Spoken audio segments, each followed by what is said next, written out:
Hello, and welcome to Consumed, where real people tell me what they're really into right now for real. This week, we're going to be talking to everybody's favourite Nick Mills. Nick Mills! Hello, Nick Mills. What's your name and where'd you come from? My name's Nick, and I'm from London.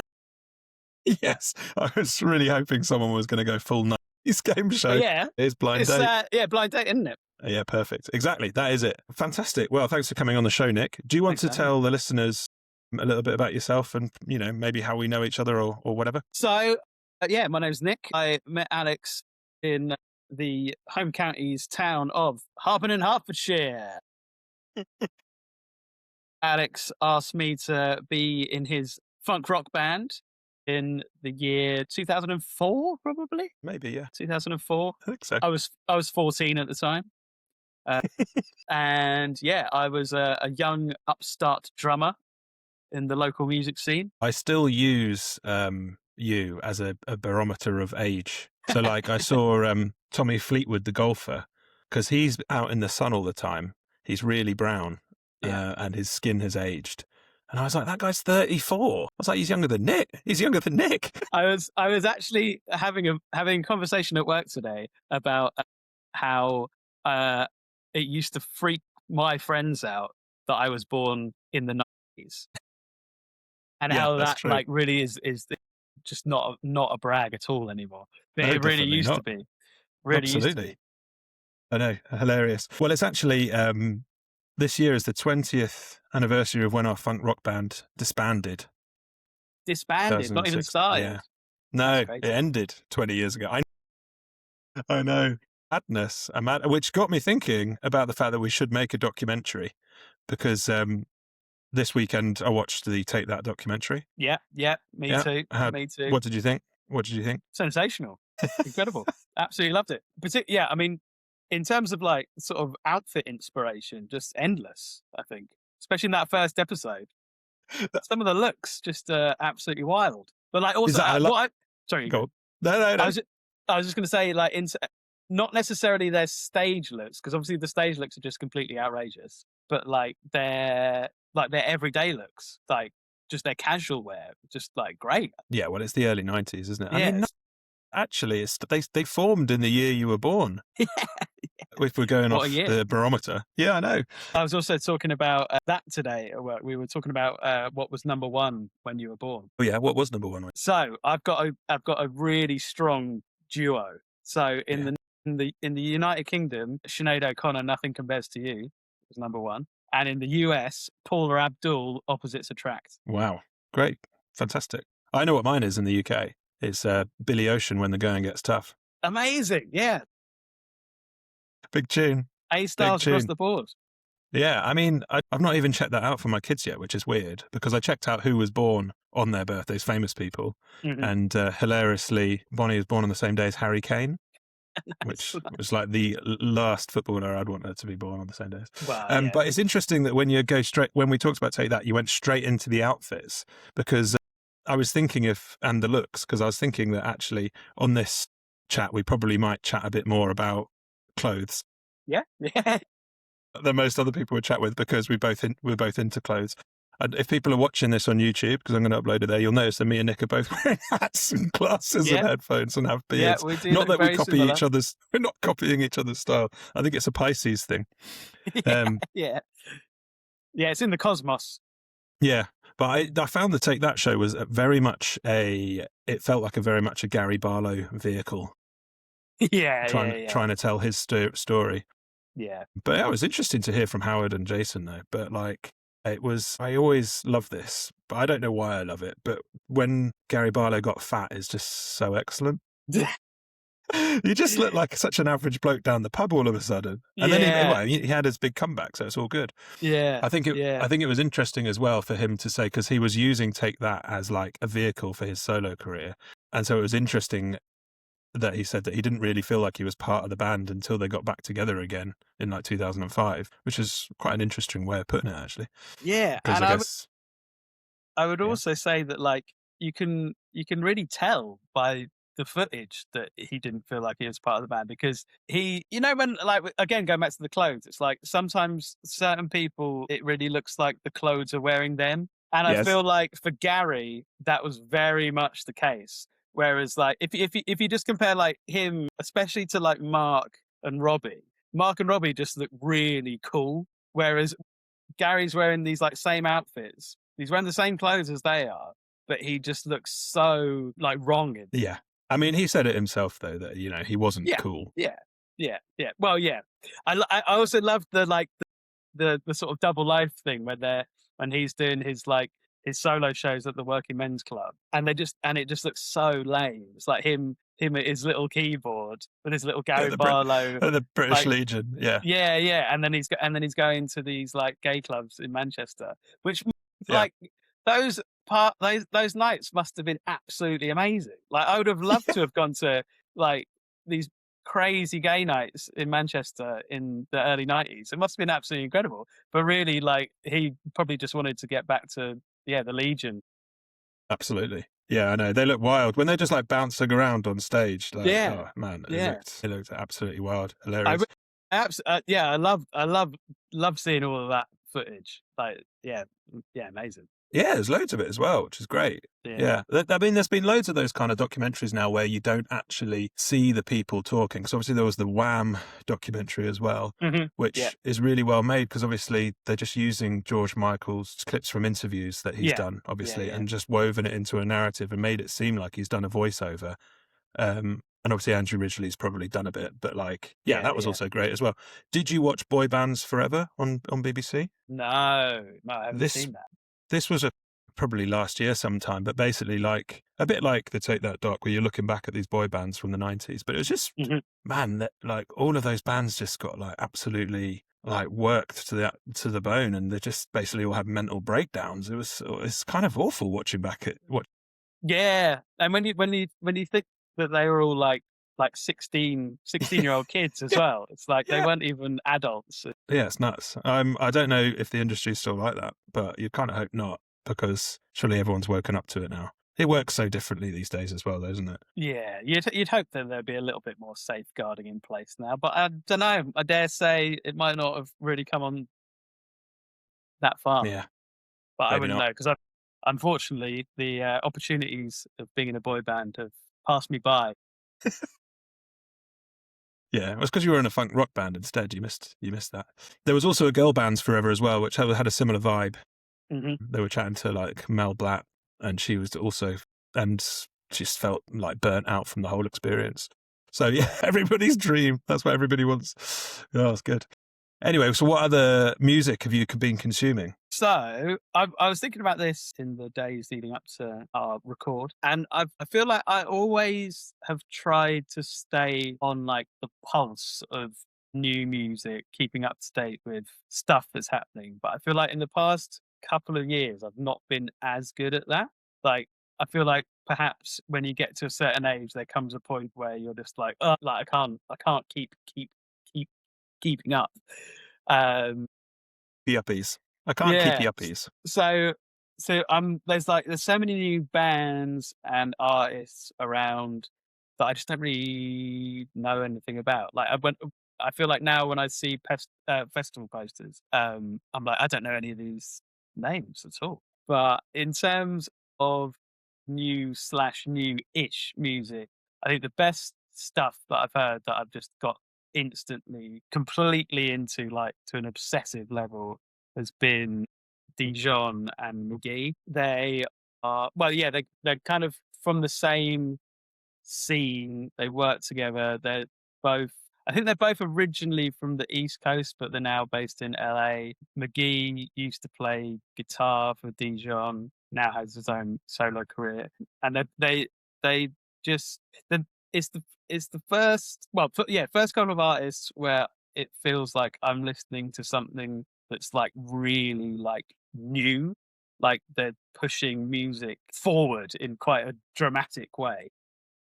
What kind of music? Well, it's interesting because it's like they're pushing forward in a way that's really really exciting because nothing sounds like what they do, but their influences are all very much bedded in certain eras and stuff. So it's and I feel like that's kind of where music generally is now. Anyway, you can always hear where the influences have come from. I think that's just being old.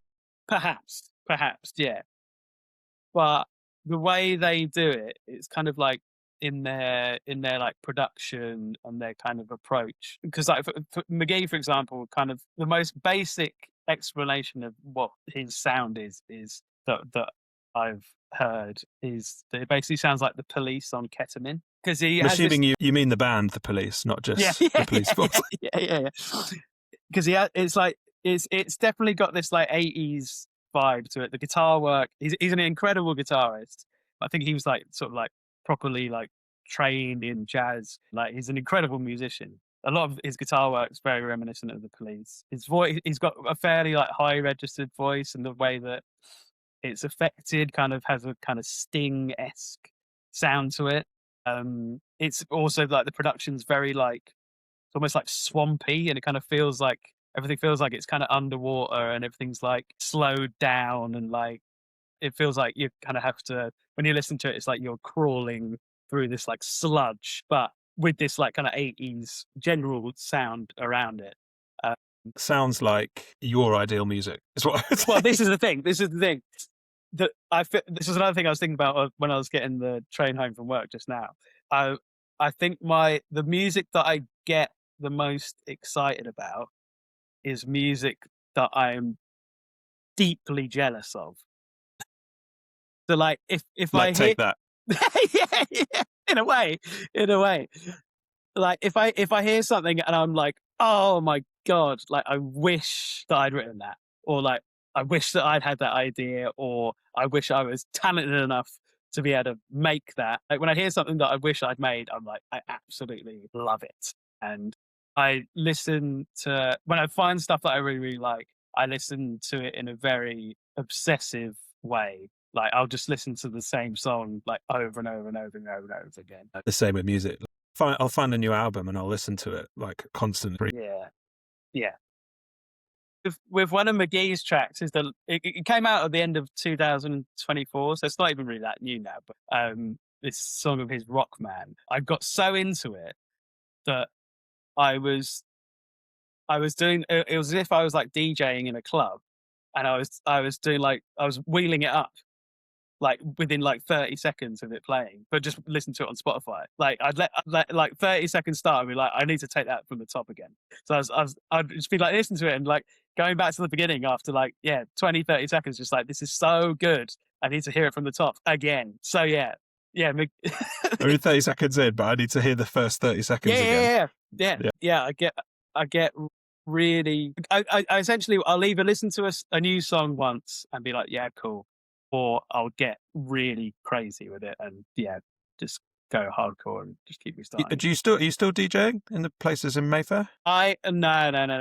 That's long gone. I'm virtually, and I'm not mad about this, I'm pretty much exclusively a wedding DJ for my friends now. Fair enough. Which is really fun because, especially now, being kind of mid-30s, it's like you just get to play all the songs from your entire kind of lifespan of being a music lover, because everyone from the same generation reacts the same way to hearing songs from. When you put on Mr. Brightside. You know what? As lame as it is, I haven't played it at every wedding that I've played, but when I have played it, it is undeniable. It is undeniable. We never did that when we played in a wedding band for those. We did like 2 weddings, didn't we? We never did it, did we? No. I don't think we would though. I think we. No. I think. Well, I think I don't have higher standards, but other people in the band would have higher standards. Yeah, me and Tom would have vetoed that. Yeah, for sure. I listened to a new album this week. Have you heard of an artist called Tyler Ballgame? No. Yeah. So I heard him a few months ago on, Jules Holland, which is where every middle-aged man gets his new music. And then Spotify gave it to me on Friday because the new album came out and they were like, I think you like this. And I was like, I do like this. But he's an artist from, it's like kind of folky kind of Americana, like almost like a little bit more alternative though. Mm-hmm. He's got a really interesting voice. It's quite soulful. He's got like huge range. It's just really quite interesting. like music, but like it's kind of quite straight up. It's like, you know, drummer, bass, guitar, Yeah. keys kind of vibe, but it's good. Yeah, Oddly, it's good. I liked what you were saying on your previous episode with Becky Allen, um, about how you're just kind of you're into like vibe based music. Vibe based music. I think we've 'Cause talked about this before. Yeah. yeah, but I would totally agree, and I think the music that McGee and Dijon make very much fits into that. It's very vibey. Like a lot of their songs, they're almost not really songs; they're just like ideas, and quite a lot of their songs are very short as well, which kind of like could, in a way, could go against the whole vibe thing. But they're just these like snippets of like energy. You know, Yeah. like some of the songs do lean more pop, and but they've got like big hooks. Like it's especially in the production, it's like very soundscapey, but not because it's not like cinematic or anything. It's like it's just very. I don't know. I think I was talking to Tom about. Well, I sent him some McGee Tom stuff. used to be in our band. I just have to Yeah, Tom Beecham. I'm hoping he'll be a future guest on the pod. imagine Tom would be a future guest. Yeah, yeah. And I remember sending him McGee when I first heard it, and he was like, "Oh, what do you even call this like genre of music?" And I was like, "I think it's like post laptop, because in the sense that like you can create any type of music on a laptop now, like, which is great. I think the sort of advancements in music production technology and the way that if you're dedicated enough to learn how to use the software, you can make something as good as would previously only have been possible in like a studio that's going to cost you thousands of pounds. I think that's really great. But the way that McGee and Dijon's music sounds, it's like it's taking all of that like ease of access, like everything's at your fingertips. You can kind of do whatever you want then and there. I think their music kind of sounds like that. So even though a lot of I'd say like a lot of McGee's influences are kind of very much in the 80s. Dijon's spans like these 90s and like early 2000s, but the way that it's produced sounds so futuristic, and I think it's because of how you are able to just like chop stuff up, put it all back together again at like the click of a finger, sort of thing. I think sometimes as well, when you've got a short little, because you were saying they had short little tracks and short little vibes almost. Yeah.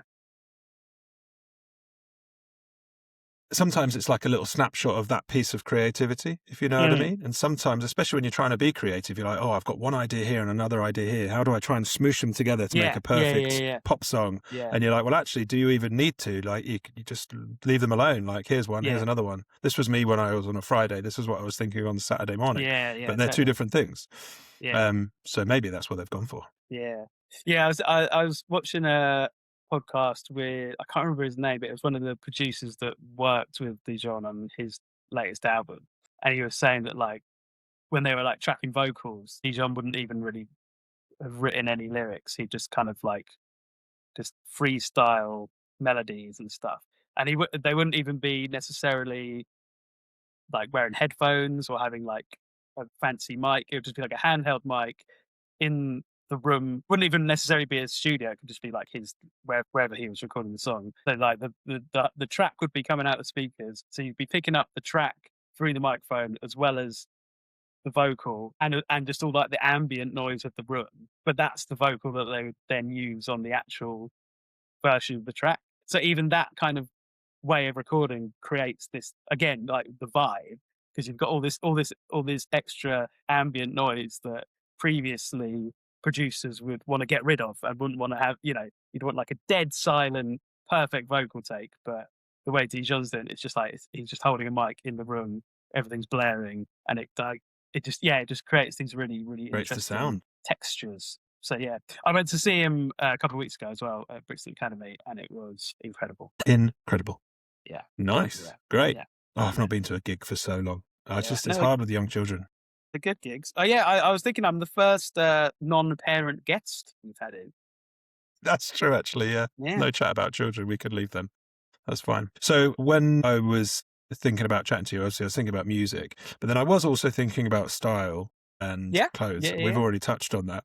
And so one of my friends just before Christmas, I think, he was just chatting on at me about how random my clothes were. And Amy was like, no, They are very thought out, even though they look random. I was like, no, they are.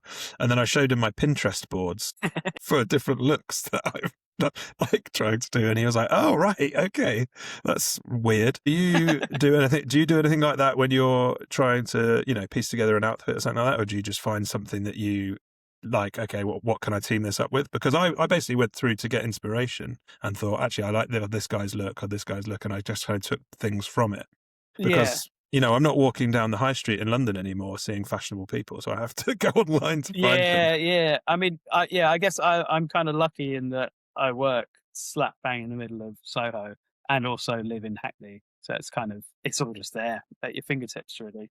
I think my thing is that I don't care about fashion. Like, I'm not into fashion. I don't know anything about like labels, designers, brands. Like, I think for me, it's more about just finding stuff that works on me with like an idea of the look that I'm going for. But yeah, I'm not bothered about like where the clothes come from or like, because like I think that's like I've never really understood that, like the whole, when you go more into like the like Instagrammy like fit accounts and stuff. It's like, oh, these jeans are from here, this coat's from here. It's like I've never cared about that at all. No, I mean, I think what's also helped me is Vinted. It's just you could just find Yeah, whatever you want on there. yeah, It's great. totally, Vinted's brilliant. totally. It's really, really good. Yeah.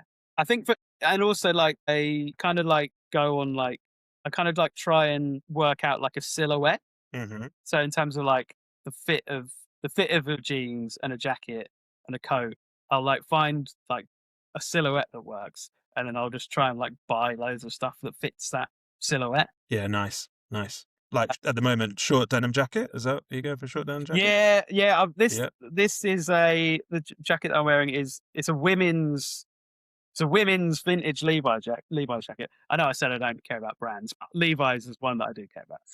But because it's women's, because for the listeners and anyone who is not familiar with my stature, I'm a mere 5'4" in height, which can lead to difficulty when it comes to buying clothes, especially when you're aiming for a particular silhouette. So yeah, this is the jacket I'm wearing at the moment it's a women's Levi's jacket, and because of that, it's a little bit more cropped, so it kind of sits on the waistline quite nicely. Yeah, and then just straight leg jeans, nothing like too baggy. That's a thing that is in the last sort of 4 or 5 years has very much taken over everyone that you see in London. It's like everyone's jeans are just like crazy baggy. Yeah. Well, I Which mean, is I remember fine. that the first time around. Yeah. Well, that's the thing. That's the thing, right? I had a pair of like ridiculous criminal damage jeans when I was like 12 years old. And I'm kind of like, well, I'm not just going to start wearing those again because it's now cool. Because Yes, that just feels a bit silly. I It's like agree. I've I already agree. done that. Yeah. Yeah. No, I totally agree. So I just like a pair of like standard straight leg jeans, Levi's 501s or something similar. Again, not bothered if they are 501s. Not bothered about brands, but they have to be Levi's. No. I'm not. They don't have to be 501s, but like something similar to that, just like a classic straight leg pair of boots. I mean, these Henley t-shirts that I'm wearing, these are just from Uniqlo, but I love them because they're like a perfect. I don't know how well this is going to go down on the audio format. That's Nick's true. wearing That's a true. white t-shirt with little button up. Yeah, with little waffle, buttons. Yeah. Nice. You have wait for the YouTube to Yeah, well, experience that in full. This is me trying to get more views on YouTube by just describing what everyone's wearing. If you want to see it, you're going to have to watch it on YouTube. Cool. So I forgot to ask you at the beginning, have you had your dinner yet? Because I know you've just come in from work. No, I only just got in from work. I've had the same dinner 2 nights in a row, and I'm probably going to have it again this evening because there's still some left. It's egg fried rice with some brown rice with egg and some edamame beans and some ginger and garlic, salt. Don't let anyone ever tell you that MSG is bad for you. It's not true. Makes everything taste delicious. Is this homemade or from a Chinese? Yeah, homemade. Oh, okay, nice. And then topped with some vegan like fake duck, like fake crispy duck. I was going to try and make that into one word, but I'll have to bleep it out. Fake duck. I'm not vegan, but we had it in the freezer, so that's what's been used. This week's been very much a kind of like use up stuff classic situation. So that's Absolute why classic. it's been the same thing 3 nights in a row, because we just did a big batch of it. Yeah. Yeah, fried Nice. rice with fake duck on top. So what have you been consuming with your eyes then on screens? That's a strange way of putting that question. Well, we've already covered Take That, obviously. The big development in this household has been roller coaster YouTube. God, please tell me more. That So sounds great. this basically started completely out of the blue. I was lying in bed with my partner B, and they, like, out of nowhere, just said, "So when are we going to Thorpe Park then?" I mean, great question. I've never been, actually. I haven't been for a very long time. Also, I don't like roller coasters. Never been into them. Not that into it. B also isn't really that fussed about roller coasters. So this inquiry as to when we were going to Thorpe Park was absolutely hilarious. And then that spawned. I was like, yeah. So they were like, "Oh, when are we going to Thorpe Park then?" And I was like, "Okay, we can go soon, maybe." So we watched some rides on YouTube. So I just put on the coaster ride through videos on YouTube. Yeah. And it turned out that they're like really, really relaxing to watch before going to bed. So we started off watching, like all the Thorpe Park rides, like ride throughs. And it was like, I think it's because it's quite hypnotic, because you're just kind of like watching the track like twist and turn. So it turned out to be a really good way to wind down before going to sleep. But then through that, we then discovered essentially theme park YouTube. So that there's all these accounts that go to all these theme parks, like theme park influencers, essentially. And our favorite channel now is Coaster Studios. What are they like? They're a lovely, really wholesome couple. They live in Orlando, obviously, so they got pick of the roost. Yeah, exactly. So and they go all over the world, vlogging all these theme parks. So they do a series every summer called Coasting Through Europe. How many subscribers are they? I think they've got it's like 80K. So it's not like a huge scene. It's still quite niche. Yeah. But we're now fully part of that scene. even though we don't really have any interest in going to any of these theme parks whatsoever. Because I mean, B gets travel sick after 10 minutes in a car, let alone being on a roller coaster. But it really sent me down a wormhole, because it then kind of made me, again, as you know, I'm very much a sucker for nostalgia, thrive off nostalgia. So that then kind of took me back to going to Thorpe Park and Alton Towers and Chessington World of Adventures. I was going to say Chessington seemed to be the one when. Yeah, well, it's interesting because Thorpe Park. Oh no, sorry, Alton Towers. That was the big one, right? Yeah. When we were kind of yeah. But I was watching a video last night, because this does now completely consume my consumption. It's all your consumption. Yeah, and apparently Alton Towers has had a real fall from grace, and it's because now someone lost their leg. Indeed, it's that they've never recovered from that incident. So, and now Thorpe Park is the big one in the UK. So yeah, so I've been watching a lot of that, and it's quite. I'm going to check this out, actually. What were they called again? Coaster Studios. Coaster Studios. Yeah. I actually this weekend I actually started playing Roller Coaster Tycoon with Bonnie. Yeah. Which is quite hard for her to control. So basically, I'm playing Roller Coaster Tycoon. She's just like, put that tree there. And I'm like, all right. I'm like, do you want to put a carousel in? She's like, yeah. I'm like, where do you want to put it? She's like, there. And I'm like, okay, I'll put it there. There you go. And then she'll carry on watching TV and I'll just carry on playing by myself. But it's great. Loving it. It's such a great game. So yeah, really good. So if you were on a desert island, what dessert would you eat? I said desert, didn't I? Did I say desert? You did. If you were on a desert island, what dessert would you eat first? I would request a plate of sashimi. Fair enough. And this is because I don't really have a sweet tooth. I already knew this. And I think that so I'm not really a dessert guy. It always feels very sort of unnecessarily indulgent. I never particularly enjoy the experience. But if I was on a desert island and someone just came over with an iced tray of slices of raw fish, that would be the best thing I could ever wish for. And to be fair, take the island out of the equation. At the end of any meal, if someone came up to me and was like, "Would you like this now?" and it was a plate of sashimi, I'd be like, yeah, that's the best thing you could have possibly brought over right now. So yeah, it's a plate of sashimi, if that's okay. Oh, yeah, mate. It's just a. There's no rules. If we were going a little bit more tradish, let's say, I would again still I would go for a cheese board over any kind of actual sweet dessert. Also, absolutely fine. A fine answer. No, I've got a sweet tooth. Not that I don't like cheese. I do like cheese. Not into raw fish that much, though.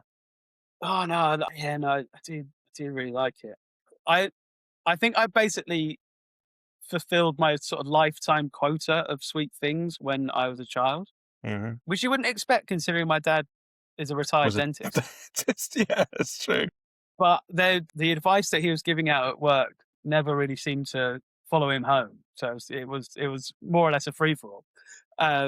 So I was as a child absolutely loved any kind of chocolate based item. Ate a lot of chocolate cake at any opportunity. I can't remember whose birthday it was, whether it was mine or whether it was my brother's or somebody else's in the family. We were cutting up the cake, and I'd already had my slice because I was probably the youngest, so probably got the first slice. I'd boshed that down.